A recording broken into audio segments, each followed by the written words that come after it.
आज पूरे विश्व में योग दिवस मनाया जा रहा है। सामान्य व्यक्ति योग को कसरत के रूप में देखता है। हाथ पैर हिलाना, आसन करना, प्राणायाम करना, यही योग है। जबकि योग का तात्विक अर्थ गीता में भगवान श्री कृष्ण कहते हैं, योगस्थ करु कर्माणि संगम त्यक्त्वा धनंजय सिद्धि असिद्धि समो भूत्वा समत्वम योग उच्यते।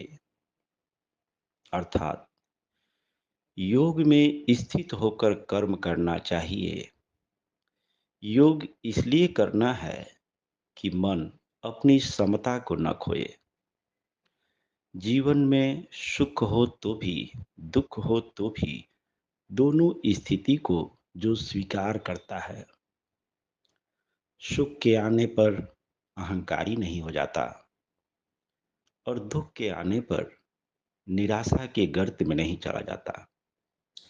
वह ये समझने लगता है कि यह सुख भी अस्थाई नहीं है और जीवन में दुख आया है, यह भी अस्थाई नहीं है। कोई भी व्यक्ति अपने जीवन में कितना भी बुद्धिमान हो, धनवान हो, हमेशा वह सफल नहीं हो सकता है। कितना भी कोई मूर्ख हो, हमेशा वह असफल भी नहीं हो सकता है।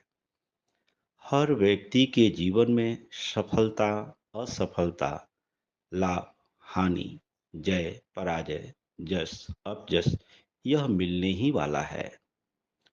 कोई भी व्यक्ति चाहे कितना भी अच्छा कर्म कर रहा हो, तो सभी लोग उसका सम्मान करेंगे, ये कोई आवश्यक नहीं है।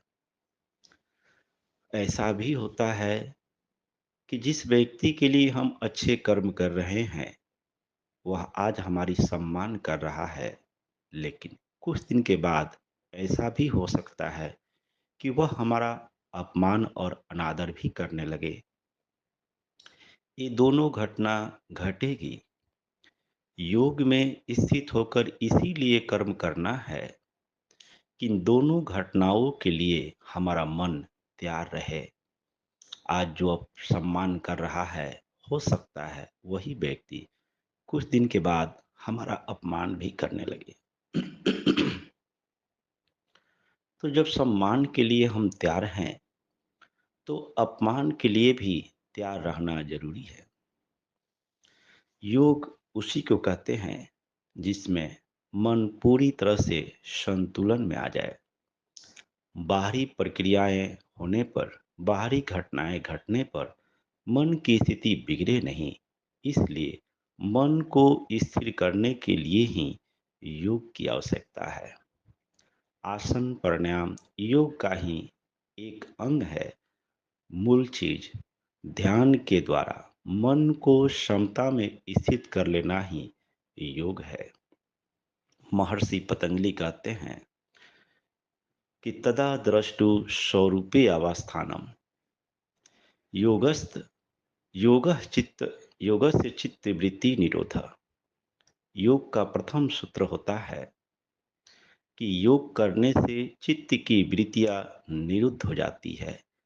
मन की जो चंचलता है, वह योगाभ्यास के द्वारा समाप्त हो जाती है और तब साधक साधक अपने शुद्ध स्वरूप को प्राप्त करता है।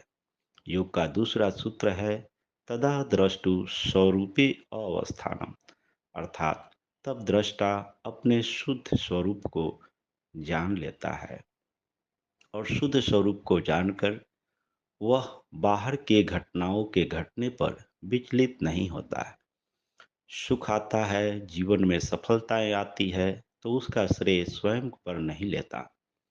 जीवन में दुख आता है, जीवन में असफलताएं मिलती है, तो उसका दोष भी वह दूसरों को नहीं देता। जीवन में जो भी घटनाएं घटती है, वह स्वीकार कर लेता है। उसके अंदर स्वीकार भाव उत्पन्न हो जाता है, क्योंकि वह प्रकृति के नियम को भली भांति समझ लेता है कि आज मेरे पास जो कुछ भी है, यह नहीं भी रह सकता है और इससे ज़्यादा भी आ सकता है। वह दोनों स्थिति को प्राप्त करने के लिए स्वीकार कर लेता है। दोनों स्थिति को सहने के लिए अपने भीतर क्षमता पैदा कर लेता है। इसलिए योग का बहुत बड़ा महत्व है। योग को अगर अभ्यास के द्वारा जाना जाए तो जीवन सुख, शांति और समृद्धि से भर जाएगा। आप सबका मंगल हो, सबका कल्याण हो, सबका भला हो, चहुँ ओर सुख हो, चहुँ ओर शांति हो।